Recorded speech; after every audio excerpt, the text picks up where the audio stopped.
présenter Madame Nyaradzayi Gumbonzvanda est un grand honneur. Elle est née au Zimbabwe, avocate des droits humains, experte à la résolution des conflits et de la médiation, experte sur les questions des femmes et des droits de l'enfant, avec un accent particulier pour les pays en développement. En 2007, Madame Gumbonzvanda est devenue secrétaire générale de la YWCA, qui est une association de femmes chrétiennes, laïques, œcuméniques, qui fonctionne depuis plus d'un siècle pour la protection des droits humains et civils, et en particulier pour la promotion de la femme dans le cadre de la justice et de la paix. Cette association est présente dans plus de 125 pays. Elle a été directrice régionale du Fonds du développement des Nations Unies pour la femme en Afrique, UNIFEM, agent des droits humains pour l'UNECE au Libéria et au Zimbabwe. Elle a également servi comme coordinateur par intérim pour l'Association des femmes juristes du Zimbabwe. Elle est présidente du comité des ONG du statut de la femme ici à Genève. Elle est présidente du forum des ONG Beijing+20 et dernièrement, elle a été nommée ambassadrice de bonne volonté de l'Union africaine pour la campagne visant à mettre fin au mariage précoce et forcé. À vous la parole.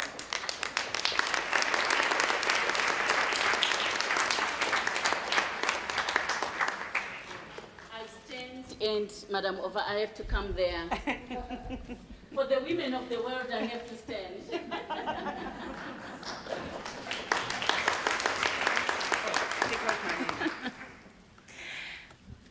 Oh my goodness.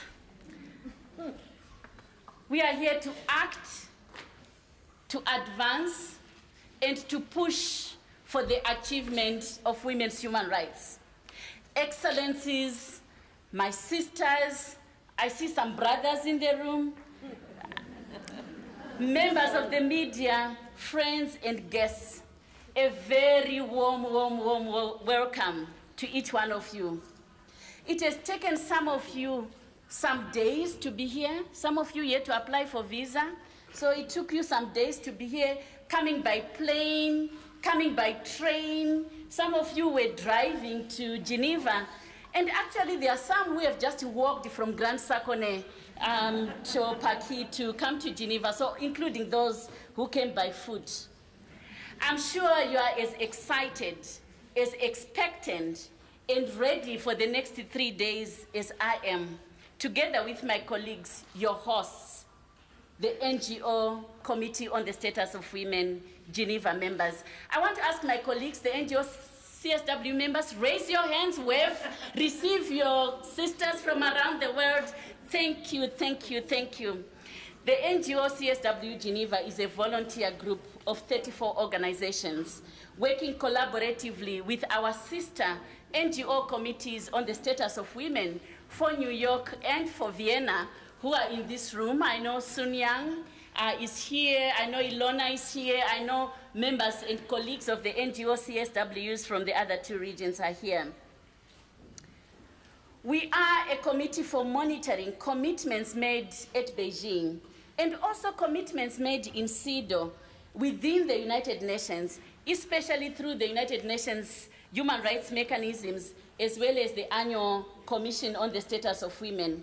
I thank my co-chair, Simonova, and the Beijing+20 task force, and all members of my committee for your dedication to making this forum happen.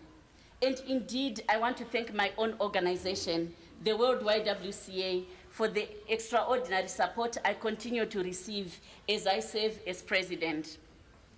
Before we start our program, I'd like to invite you to join me in a moment of silence. And for those who are able to, I would like to invite you to stand.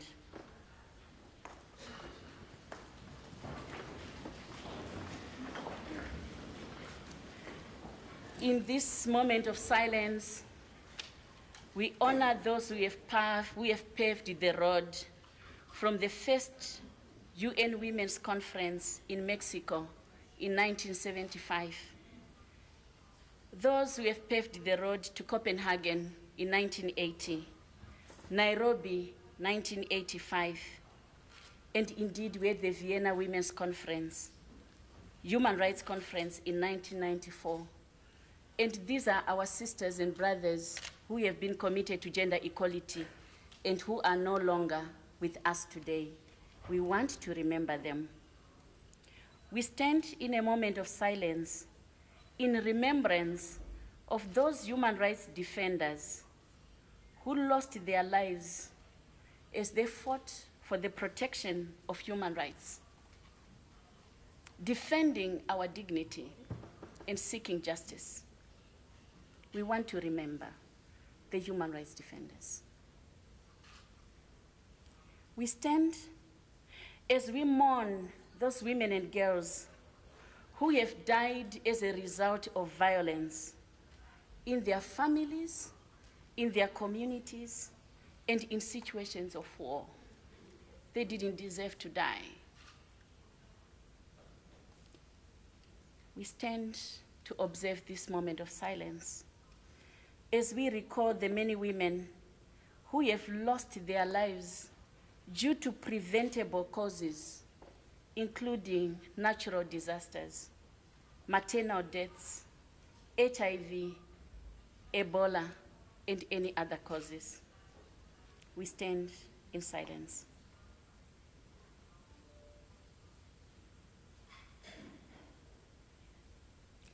Thank you.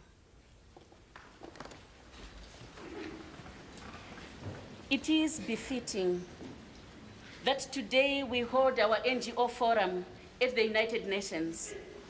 For the people are at the center of the vision of the United Nations.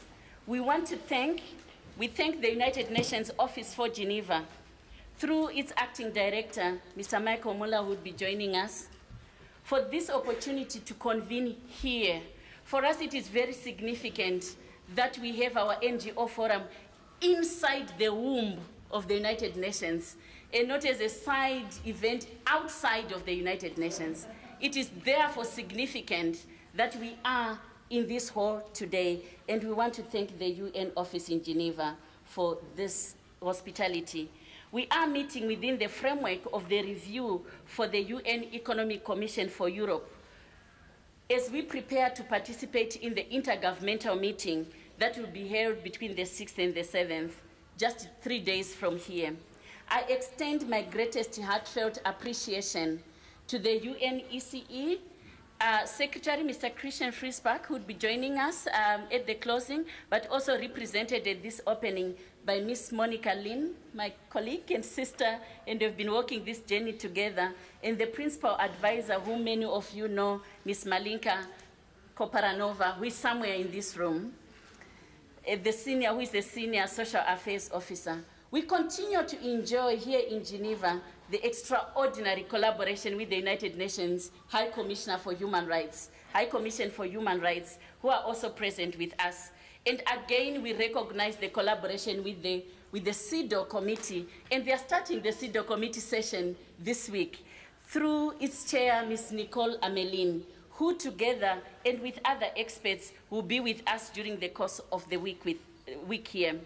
In 1995, one of the strongest recommendations was for us to have strong institutional mechanism for the advancement of gender equality, for women's rights, and for empowerment.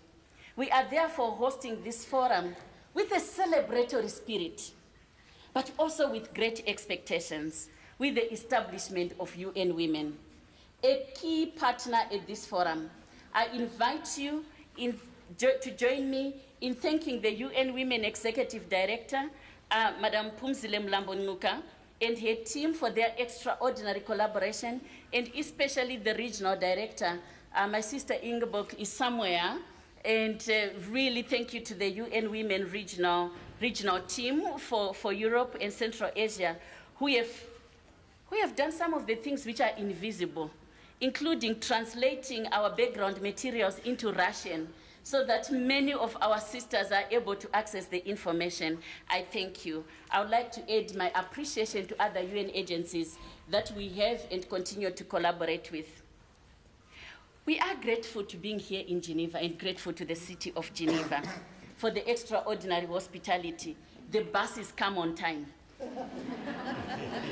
It is such an honor for us to have Mr. Francois Longchamp, President of the State Council of the Canton of Geneva, with us today. Thank you so very much for being here with us and for the generosity. At times,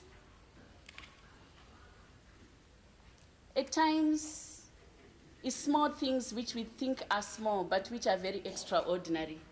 Those scholarships made every difference. It made every difference, so thank you for the scholarships that have enabled some of our sisters to be here.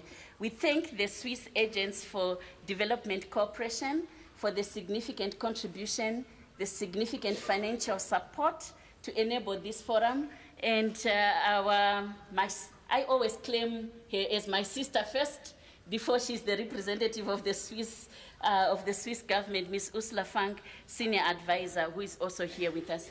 Thank you so, so very much.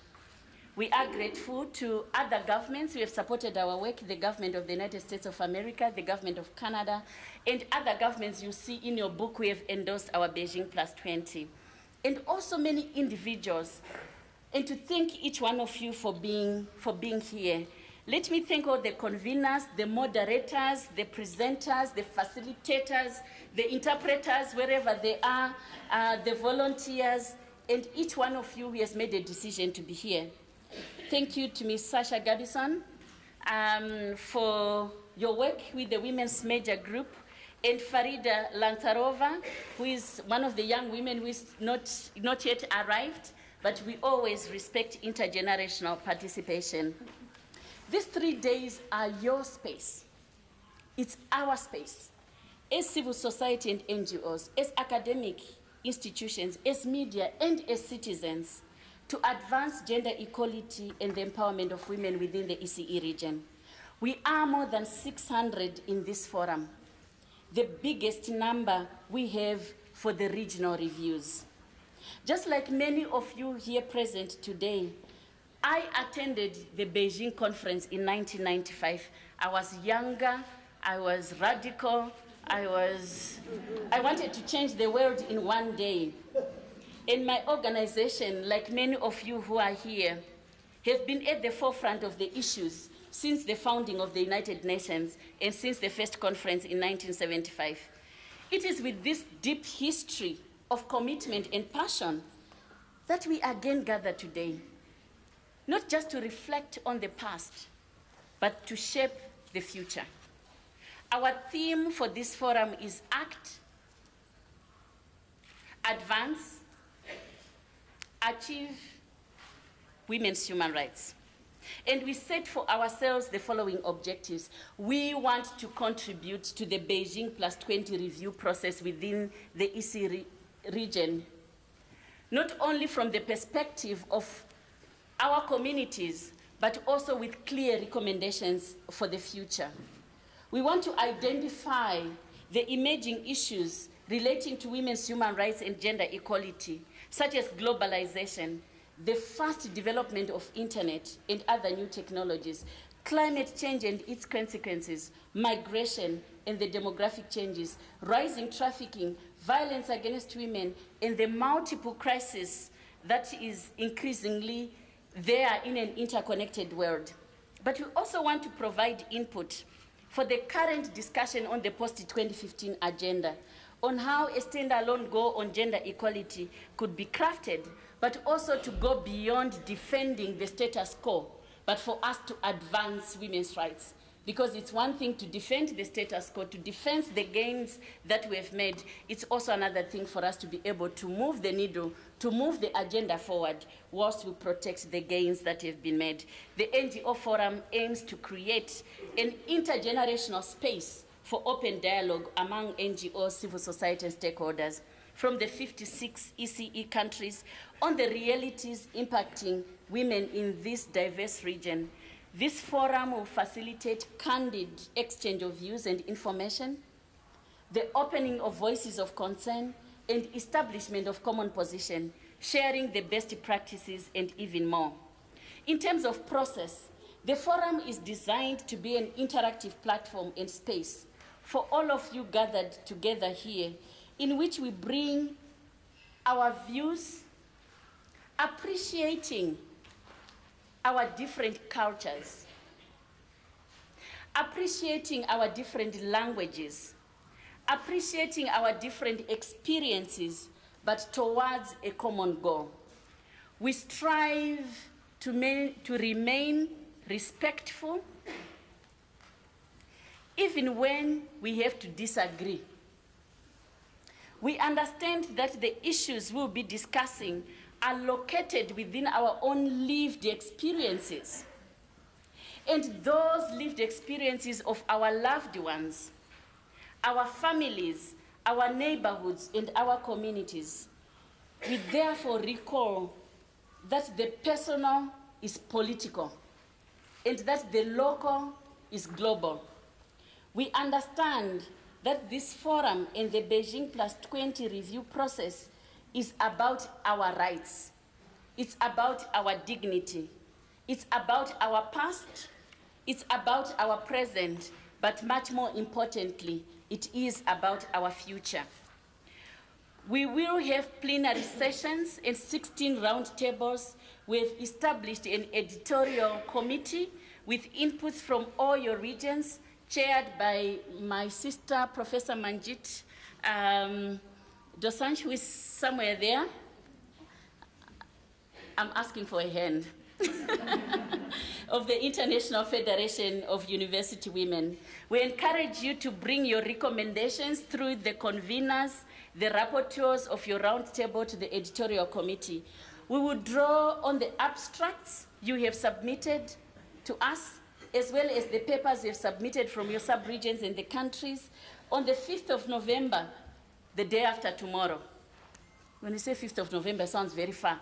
The day after tomorrow, we will adopt the final recommendations officially together in plenary, and will present them to the ECE intergovernmental meeting. We want to thank the UNECE member states and the Secretariat for the opportunity for us to have direct access to submit our recommendations ourselves. These recommendations will form the platform for advocacy actions and engagement for the 59th session of the UN Commission on the Status of Women in the post-2015 agenda. Without preempting the discussions for the next 3 days, I want to share with you my singular view and recommendation. 20 years post-Beijing, 20 years, we have baskets and baskets and baskets of policies, of laws, of legal instruments to advance the status of women, to advance gender equality in this region and globally, including CEDAW, although there are few countries who are yet to ratify CEDAW. We have these baskets of laws, but we have huge implementation and accountability deficit. A big gap between the normative values and our lived experiences. I therefore recommend that our outcome document be centered on implementation, on accountability, and on resources. It should provide the critical direction and doable actions that enable the world to move forward from rhetoric to reality. It must reassert and reinvigorate the commitment to human rights as the framework underlying development, peace, equality, and justice. May we all be inspired as we define the future. Thank you very much.